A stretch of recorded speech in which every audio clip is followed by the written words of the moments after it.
হাটহাজারী বাইজিদ আংশিক এলাকার সম্মানিত জনগণ, আসসালামু আলাইকুম ওয়া রাহমাতুল্লাহ। আগামী 12ই ফেব্রুয়ারি রোজ বৃহস্পতিবার আসন্ন ত্রয়োদশ জাতীয় সংসদ নির্বাচন আমাদের জন্য একটি গুরুত্বপূর্ণ সময়। এই নির্বাচন শুধু ক্ষমতার নয়, এটি সত্তা, ন্যায়বিচার ও আদর্শ নেতৃত্ব বেছে নেওয়ার সুযোগ। ইসলামী আন্দোলন বাংলাদেশ বরাবরের মতোই দুর্নীতিমুক্ত সমাজ, ইনসাফ ভিত্তিক রাষ্ট্র ব্যবস্থা ও আল্লাহ ভীরু নেতৃত্ব প্রতিষ্ঠার সংগ্রাম করে যাচ্ছে।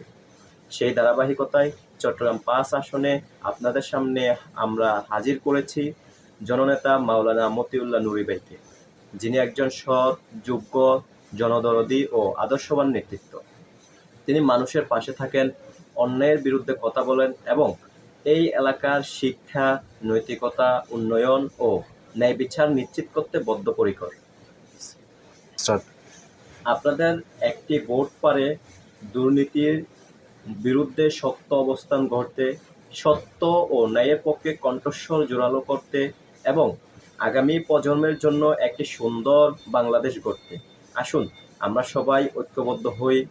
ইসলামী আন্দোলন বাংলাদেশ মনোনীত প্রার্থী জননেতা মাওলানা মতিউল্লাহ নুরী ভাইয়ের পক্ষে ভোট দিয়ে সত্য ও ন্যায়ের বিজয় নিশ্চিত করি। আল্লাহ আমাদের সহায় হন। আসসালামু আলাইকুম ওয়া রাহমাতুল্লাহি ওয়া বারাকাতুহু।